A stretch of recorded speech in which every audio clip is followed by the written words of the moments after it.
Hello everybody.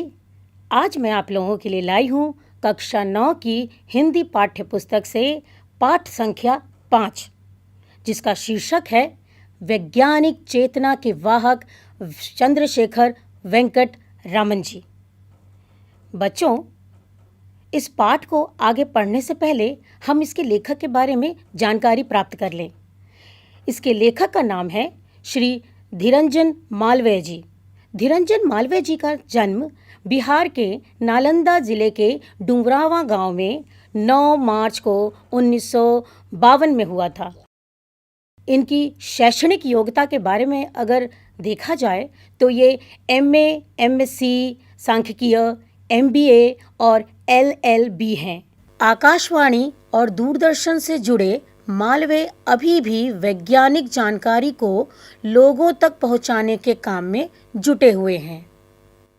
Akashvani और BBC अर्थात London में कार्य करने के दौरान मालवीय जी रेडियो विज्ञापन पत्रिका ज्ञान विज्ञान का संपादन और प्रसारण दोनों करते रहे हैं। मालवीय की भाषा बहुत ही सीधी, सरल और वैज्ञानिक शब्दावली से परिपूर्ण है। यथावश्यक अन्य भाषाओं के शब्दों का प्रयोग भी वे हमेशा करते रहे हैं। मालवीय ने कई भारतीय वैज्ञानिकों की संक्षिप्त जीवनियां लिखी हैं, जो कि इनकी विश्व प्रसिद्ध पुस्तक विश्व विख्यात भारतीय वैज्ञानिक पुस्तक में समाहित है। तो बच्चों, आगे देखते हैं इस पाठ का प्रवेश। यदि इस पाठ में देखा जाए, प्रस्तुत पाठ में वैज्ञानिक चेतना के वाहक रामन ने नोबेल पुरस्कार एक विजेता प्रथम भारतीय वैज्ञानिक के संघर्षमय जीवन का पूर्ण रूप से चित्रण किया गया है। वेंकट रामन कुल 11 साल की उम्र में मैट्रिक अर्थात 10th विषय योग्यताओं के साथ इंटरमीडिएट भौतिकी और अंग्रेजी में स्वर्ण पदक के साथ बीए और प्रथम श्रेणी में एमए के करके मात्र 18 साल की उम्र में ही कोलकाता में भारत सरकार के फाइनेंस डिपार्टमेंट में सहायक जनरल अकाउंटेंट नियुक्त कर लिए गए थे। इनकी प्रतिभा से इनके अध्यापक तक आश्चर्यचकित थे। भौतिकी अर्थात इस विषय को आज हम फिजिक्स के नाम से जानते हैं। सन 1930 में नोबेल पुरस्कार पाने वाले सीवी रामन ने अपने एक मित्र को उस पुरस्कार समारोह के बारे में लिखा था। उन्होंने पत्र में लिखते हुए ये कहा था कि जैसे ही मैं पुरस्कार लेकर मुड़ा और देखा कि जिस स्थान पर मैं बैठाया गया था उसके ऊपर ब्रिटिश राज्य का यूनियन जैक लहरा रहा है, तो मुझे अर्थात सीवी रामन जी को बड़ा ही अफसोस हुआ कि मेरे दीन भारत की अपनी कोई पताका तक नहीं है।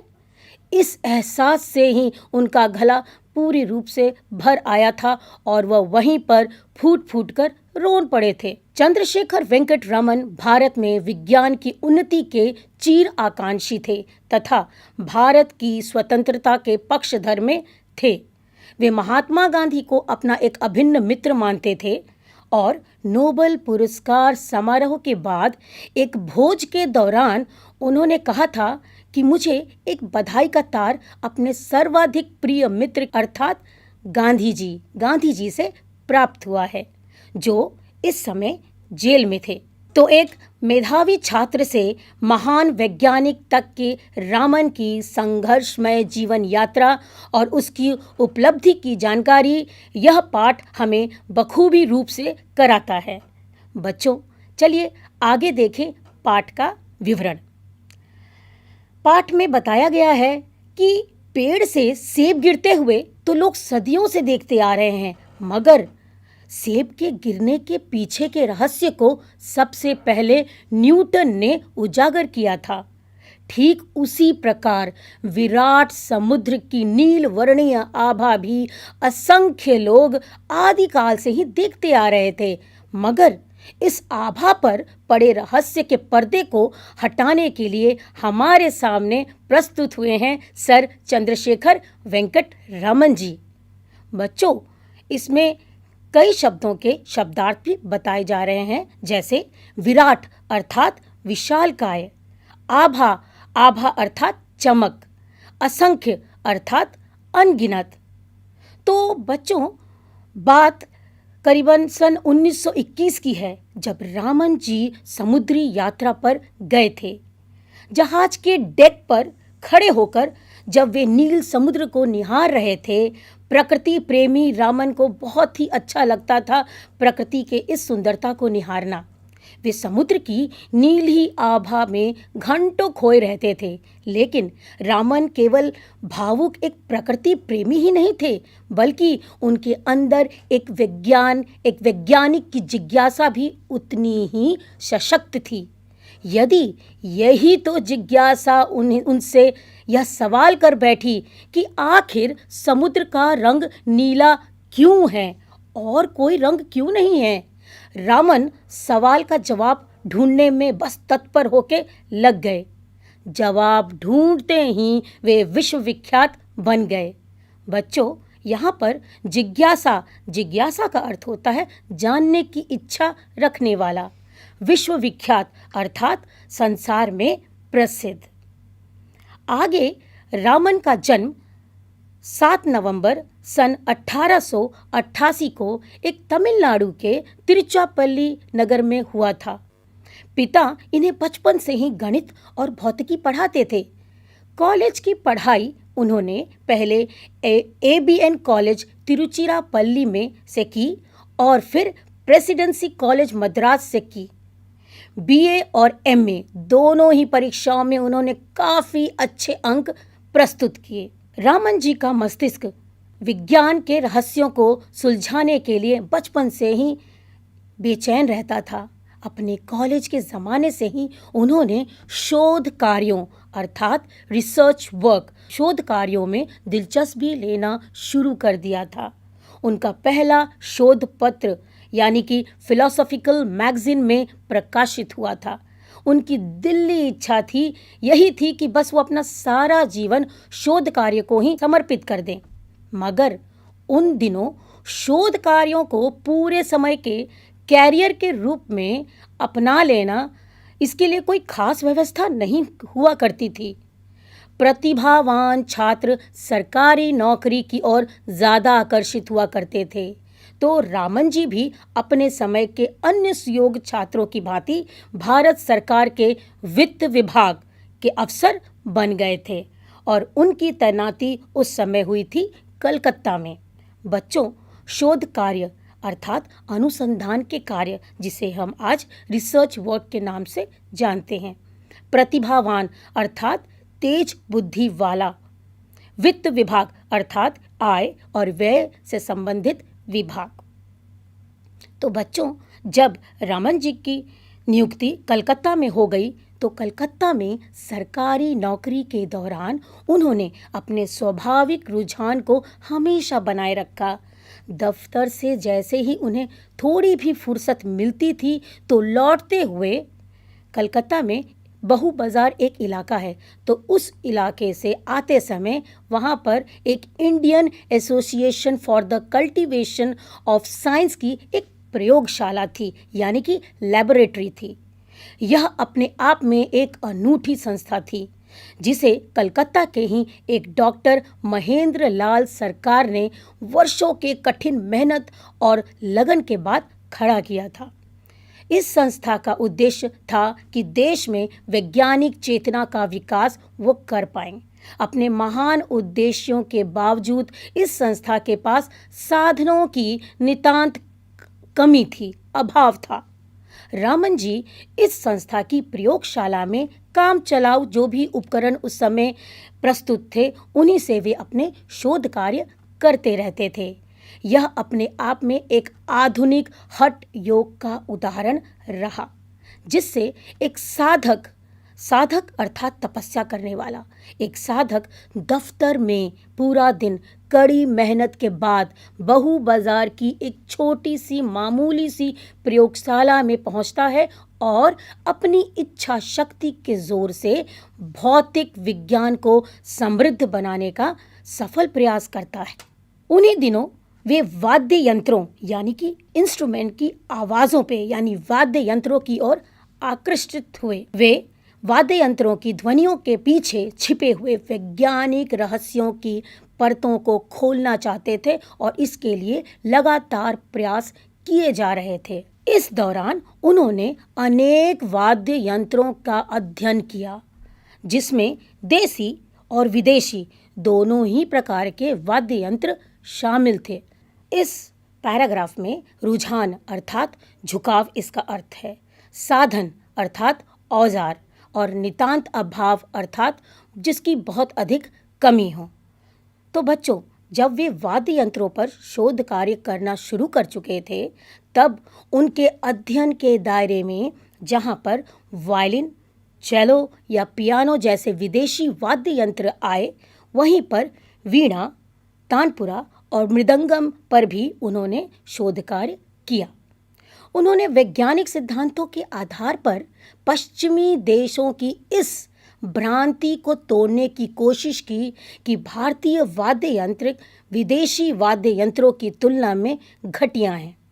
वाद्य यंत्रों के कंपन के पीछे, कंपन अर्थात वाइब्रेशन, कंपन के पीछे छिपे हुए गणित पर उन्होंने बहुत अच्छा खासा काम किया और इस संबंध में अनेक शोध पत्र भी निकाले। तो बच्चों, जैसा आप सब देख पा रहे हैं समक्ष कि यहाँ पर एक तरफ विदेशी यानी कि पाश्चात्य वाद्य यंत्र दिखाया गया है और दूसरी ओर दिखाया गया है हमारे भारतीय यानी हिंदुस्तानी वाद्य यंत्र, जिसमें जैसा मैंने अभी आपको बताया था चेलो, पियानो, वायलिन और एक तरफ है हमारे हिंदुस्तानी वाद्य यंत्र जैसे गिटार, सितार, मृदंगम इत्यादि। आप जैसे देख रहे हैं इसकी बनावट दोनों तरफ कितनी अलग अलग है, लेकिन वाद्य यंत्रों के से जो वाइब्रेशन अर्थात जो कंपन निकलती है वो लगभग सेम है। तो अगर इसका अनुमान लगाया जाए तो किस प्रकार से पाश्चात्य लोग हमारे वाद्य यंत्रों को खराब समझते थे, उनकी इसी भ्रांति को तोड़ने का प्रयास हमारे श्री वेंकटरमन जी ने किया है।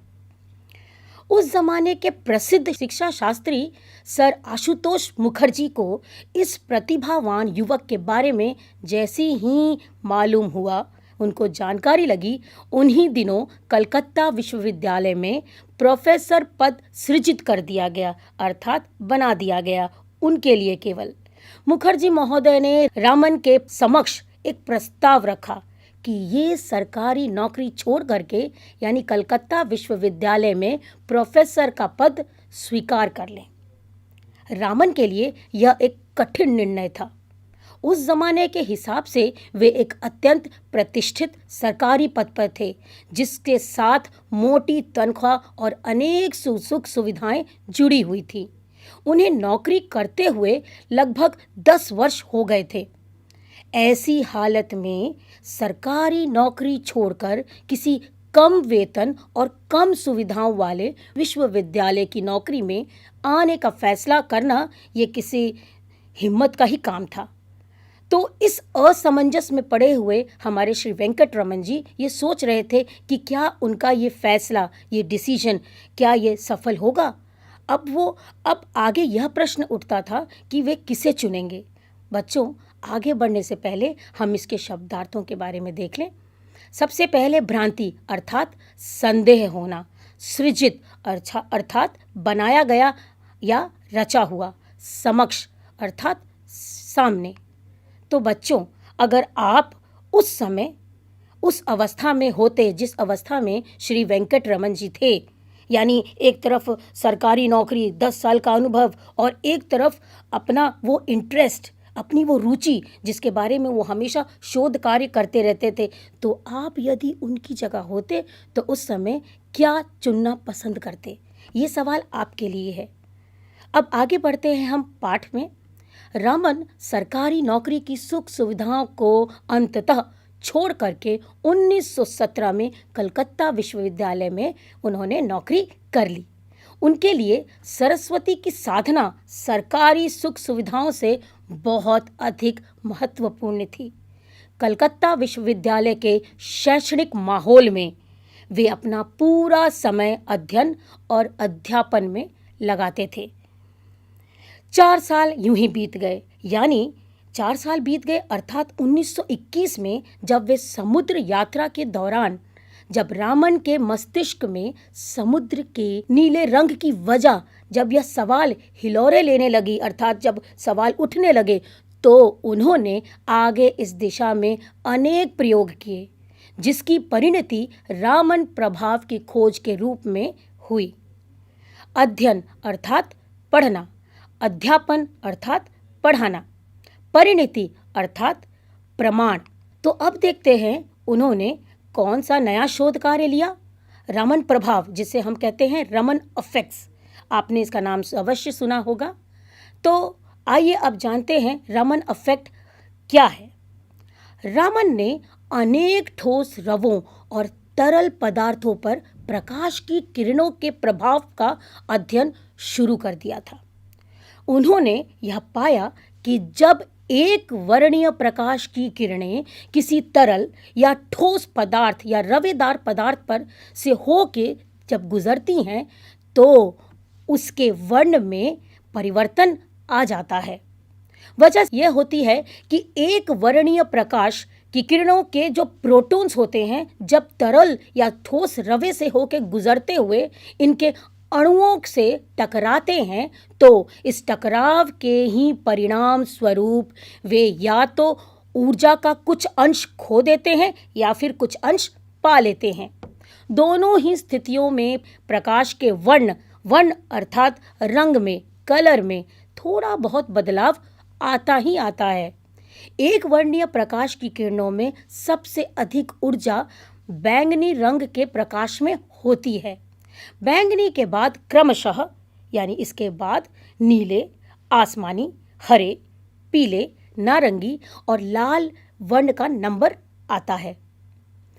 इस प्रकार लाल वर्णीय प्रकाश की ऊर्जा सबसे कम होती है।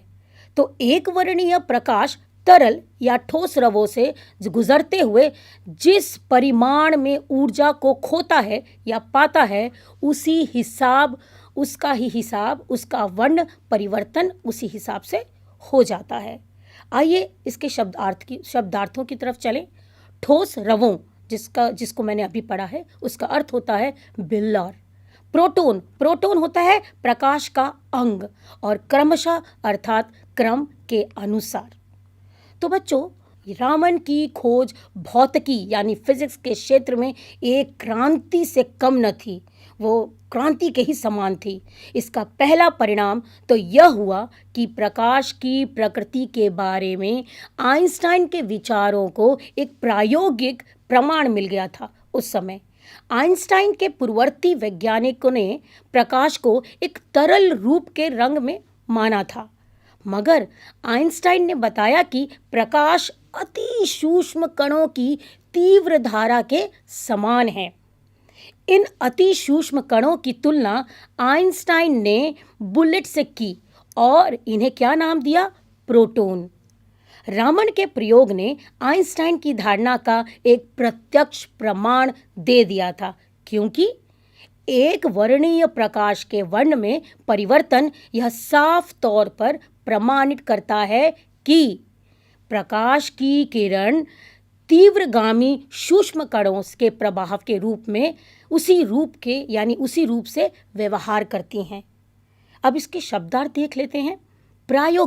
प्रायोगिक अर्थात प्रयोग से संबंधित। पूर्ववर्ती अर्थात पहले का। तीव्र धारा अर्थात तेज धारा। तो बच्चों, आज हमने इस पाठ में उनके रमन इफेक्ट के बारे में पढ़ा, उनके शोध कार्यों के बारे में भी पढ़ा। तो अब इससे संबंधित मैं कुछ प्रश्न आप लोगों के सामने प्रस्तुत करना चाहूँगी। रामन के अंदर के वैज्ञानिक जिज्ञासा का क्या, उनके अंदर जो वैज्ञानिक जिज्ञासा थी वो उनसे क्या प्रश्न पूछ बैठी? उनका जो वैज्ञानिक दिमाग था उसने उनसे यह पूछा कि क्यों समुद्र के पानी का रंग नीला ही क्यों होता है, किसी अन्य वर्ण का क्यों नहीं होता है?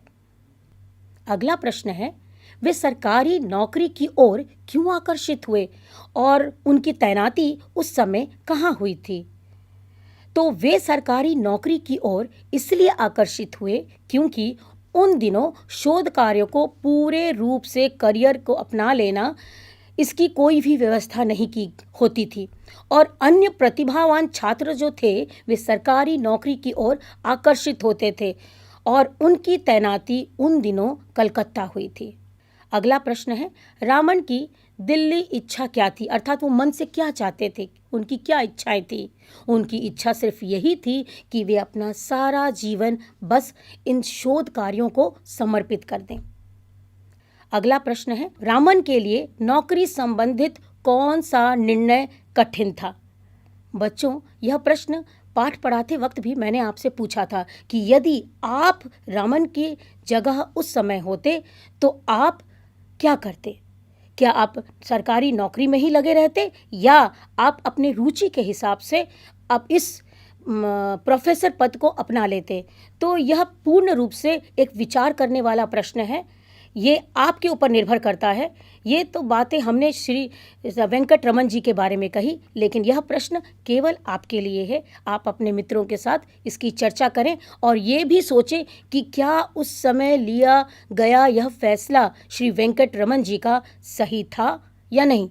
अगर सही था तो क्यों, और अगर सही नहीं था तो क्यों नहीं था। इसी के साथ आज हम भाग पहला श्री वेंकट रमन की खोज का यह भाग यहीं पर समाप्त करते हैं। मैं फिर प्रस्तुत होंगी आपके साथ भाग 2 को लेकर के। धन्यवाद।